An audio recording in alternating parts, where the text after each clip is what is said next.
So, ich habe noch eine Schlacht für euch. Aber zuerst zeige ich da, also ich habe es einfach nicht rausgeschnitten, so ein bisschen noch da, was man schauen kann. Es gibt verschiedene Rüstungsteile, die man sich anlegen kann und somit auch den Avatar verändern. Wenn man zum Beispiel da die ganze Reihe freigespielt hat, gibt es einem ein neues Gefolge. So, wie zum Beispiel da habe ich alle Rüstung und habe einen Rab bekommen, böses Omen. Dass du den -1 auf alle Yaris oder Ashigarus beim Gegner auf die Moral irgendwie so. Weiß nicht genau. Ich bin jetzt ein schnell weg mit der Maus. Ja, da habe ich verschiedene Wappen und so. Ja, ja. Fähigkeitenbaum, meine Eigenschaften, die wir erkämpft haben. Ein Mo, das tue ich jetzt gerade noch verändern. Ich habe Lust auf ein neues gehabt und habe gerade gesehen, oh, das ist ein Zelda-Zeichen. Voll cool. Das nehmen wir doch gerade. Ja. Ich werde dann in die Beschreibung schreiben, wo die Schlacht eigentlich wirklich anfängt. Aber ich finde, das gehört dazu zum Spiel, also zeige ich euch das auch. Da seht ihr ein paar Helme.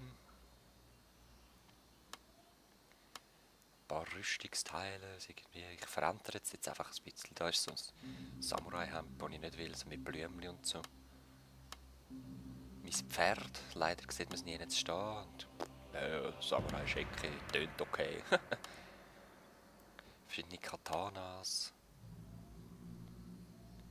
Schulterplatten neue. Da gibt es auch verschiedene Teile, die man hermachen kann und so. Ja, es gibt komische Sachen, ja. Ich habe mich da für den Flügel entschieden. Und da noch so ein kleines Wappen an Helm. Betonung auf klein. Das sind riesen Dinger, sorry. Ja, ja. Das könnte man auch alles noch selber einfärben oder rechts seht ihr das. So, meine Aufstellung. Ist eigentlich parat. Ja, jetzt warten wir. Ah, unten rechts seht ihr noch. Das ist, der Shade hat im letzten Kampf auch eine Veteraneneinheit gewonnen und ich habe meine Hoyos reingenommen. Ja, ich dachte, ja komm, je eine Veteraneneinheit, die haben mir gefallen vorher, also nehme ich die wieder. Ich bin bereit, wir haben uns das mal entschieden ohne Nebel und ohne die Dinger. Die Stationen, die man reinnehmen muss. Dafür ein Hügel in der Mitte, also man muss gleich ein bisschen stressen, dass man den Hügel reinnehmen kann. Da seht ihr es. Da übrigens gefällt mir der Hintergrund sehr. Und rechts seht ihr eben Christen, die da ihre Waffen mitgebracht haben und die Japaner bekehrt haben und so. Finde ich persönlich keine gute Idee, aber ja. Im Ego-Spiel, im Singleplayer, gibt das so... Also, entweder ist man von Anfang an, geht man den Christentum, da hat man am Anfang Rebellionen und so in der ersten Stadt schon. Oder man behaltet sie draussen, wirklich draussen. Aber ja... Das ist einem dann selber überlassen. Man hat dann einfach keine Muskete, aber so gut finde ich es nicht einmal eben. Da bin ich glaube noch rasch ein Bier geholt. Aber ich habe glaube recht viel rausgeschnitten, also ich sollte jetzt gerade anfangen mich zu bewegen. Hallo? Exitus, komm endlich zurück. Ich bin auch noch rasch aufs WC. Schön auf den Balkon. Mit dem Kollegen, ich bin mit dem Kollegen daheim gehängt. Und dann seht ihr, was ich alles habe. 1, 2, 3, 4, 5 Jahre Ashigarus. 1, 2, 3, 4, 5 Katana Samurais. Es sind glaube ich auch Yari Samurais. Und 3 Bogenschützen Ashigarus. 2 leichte Kavallerie. 2 Yari Kavallerie. Ich habe jetzt verkehrt gesagt, die ersten wären die Yaris. Nochmal einer von diesen Kriegermönchen. Und die Elite-Kriegermönche, die sich bewährt haben im letzten Kampf. Jetzt muss ich gleich rasch schauen, wie lange das noch geht. Ah nein, es sollte jetzt gerade anfangen, ist gut. Ja, seht ihr. Ich bin wieder zurück. Und wie ihr gesehen habt, der Shade hat mich das mal anfangen zu stressen. Ich habe mir eigentlich eine andere Taktik überlegen, aber ich habe jetzt keine Zeit mehr, hat schon angefangen. Ich tue einfach Gruppen machen, 2 wieder.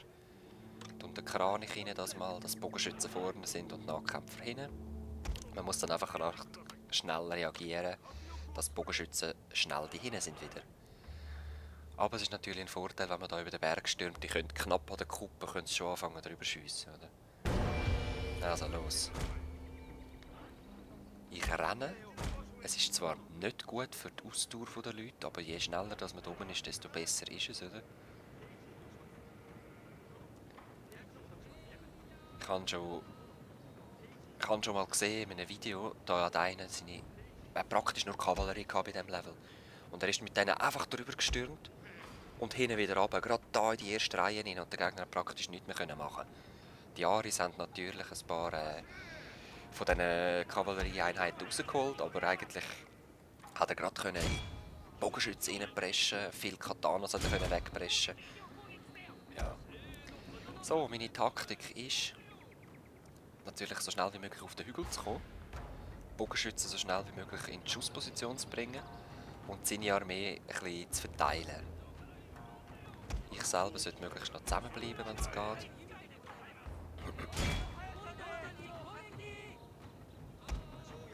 Die habe ich gefunden, also komm, ich tue die mal dort hindern, vielleicht bietet es ja noch sich Gelegenheit, um ihn angreifen.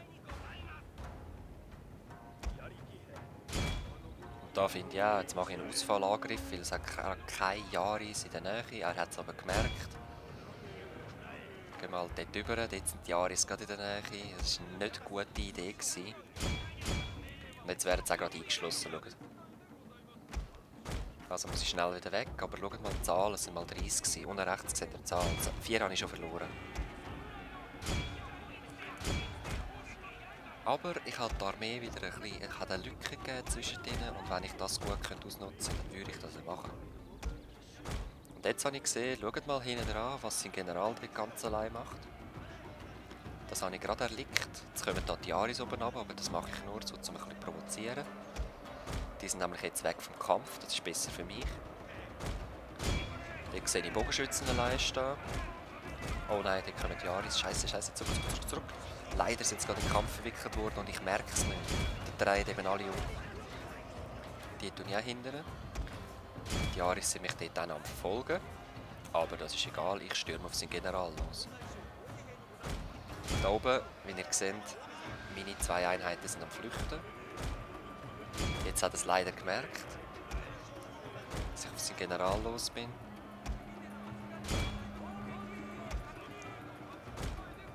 Ja. Da sind meine auch am Flüchten. Das ist vor allem daran, ich bin immer noch am Hang mit denen. Jetzt probiere ich auch da. Schaut, ich habe einen ganzen Pulk zusammengenommen und probiere jetzt über die Kuppel zu kommen. Das ist extrem schlecht, wenn man unten ist. Das, wie soll ich sagen, ja, es macht wirklich etwas aus. Da haben wir verwünscht, schaut. Die Aris sind leider auch gekommen, aber das ist mir egal. Er hat nur noch 12 von 30. Noch mehr Aris und jetzt muss ich einfach zurück. Aber schaut, er blinkt, sein General blinkt. Und ich gehe über, zack, auf seine Bogenschützen. Ich kann da wieder links ein bisschen frei machen und dort dann die Schere zumachen, sage ich mal. Die Aris verfolgen mich natürlich und ich hoffe, ich merke es rechtzeitig. Ja, ich merke es. Oder? Sein General kommt und das lade ich auch noch zu. Der soll noch ein bisschen geschnetzelt werden. Da wird leider auch mein General unter Beschuss genommen. Ich habe auch nur noch 16 Einheiten pro Team. Jetzt zieht er seinen General wieder zurück. Und ich merke es glaube eben nicht, dass die Aris kommen. Ah, Mann, ich merke es. Meine Kavallerie, schaut wie sie verteilt ist, das ist verdammt schlecht. So, mein General ist hier am Bogenschützen schnetzeln. Ich hatte auch noch Angst gehabt, dass er seinen General jetzt auf mich hetzt, aber anscheinend hat er das irgendwie nicht gesehen. Oder er hat er hat die Aris auf meinen General angesetzt, das ist schon gut. Ich habe es zum Glück noch gemerkt. Oh, was ist das? Leichte Kavallerie. Oh, oh. Okay, meine Yari-Kavallerie geht auf seine Yaris. Und meine Mönchskavallerie geht auf seine Lichtkavallerie. Ich habe es zum Glück noch gemerkt, weil das hätte ganz mies rauskommen können. Wenn er mit dieser Richtung in mir hinten reingepresst wäre, ich hätte es nicht gemerkt und hätte verloren. Das ist... Und jetzt da, schaut, das ist recht viel von ihm noch. Darum habe ich meinen General denen in den Rücken geschickt. Bäm! Zack, ist die Moral gesunken, weil ich von den Flanken angegriffen habe, Sturmangriff hatte und oben kämpfen. Die wanken schon. Das ist schon mal gut für mich. Da ein riesen Pulk. Was ist noch los? Ja, da eben habe ich sie eingekesselt. Die sollten jetzt neben alle flüchten. Hoffe ich doch. Ich habe nur noch 8. Mein General ist knapp dran. Ich glaube, sein General ist vorher schon einmal geflüchtet. Aber da, schaut mal, eine Mönchseinheit hat 2 leichte Kavallerie fertig gemacht. Puh, die flüchten auch noch. Okay. Wo ist sein General? Ja, der ist glaube ich wirklich schon geflüchtet. Mein General aber jetzt auch. Wir kämpfen beide ohne General. Dort sehen wir noch die letzten 2. Jetzt ist es eigentlich nur noch da auf dem Hügel. Der Kampf. Und jetzt kommt dann die grosse Überraschung für mich. Wir müssen schauen.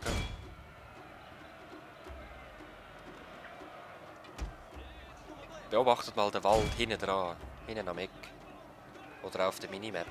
Unten links so. Oh oh. Habt ihr gesehen? Also der Mitte links. Seht ihr die 2 roten Töckel? Der hat mich jetzt darauf hingewiesen. Schau, da kommt noch mein Ass im Ärmel. Nein! 2 Einheiten Kavallerie. So Scheiße, jetzt muss ich mich voll schnell formieren. Schnell formieren hier neu. Ich gehe schauen. Und sie flüchten. Das war so herrlich. Ich habe mich so gefreut. Hey. Einfach weil die Generale schon weg sind und ich mehr Einheiten hatte. Ach, ist das herrlich gewesen, ich sag's euch. So, ja, das war die Schlacht gewesen. Knapp, sehr knapp gewesen. Wenn die Kavallerie gekommen wäre, wäre ich geflüchtet. Wahrscheinlich schon nur, weil sie auf dem Weg sind, weil meine Leute Angst bekommen hätten. Geiler Spruch übrigens. Es sind sowieso ganz geile Sprüche da. Ja. Jetzt kommt eigentlich nichts mehr Spannendes. Also was heisst nichts mehr Spannendes? Ihr seht jetzt noch was so... Den Skillbaum. Ein bisschen. Dann seht ihr noch meine neue Veteraneneinheit. Aber ja... Es geht noch jetzt so 2 Minuten, wo ich einfach so das Zeug mache. Schaut, da seht ihr wieder, wie viel EP ich bekommen habe. Fast den nächsten Rang, glaube ich. Oder komme ich den nächsten Rang über? Ja, ich bin jetzt ein 2-Sterne-General. Hojo! Da halt wieder die ersten neue Sachen. Iwami, neue Provinz erobert. Jetzt habe ich glaube Bogen-Samurai sogar. Ah nein, Naginata-Samurai habe ich bekommen.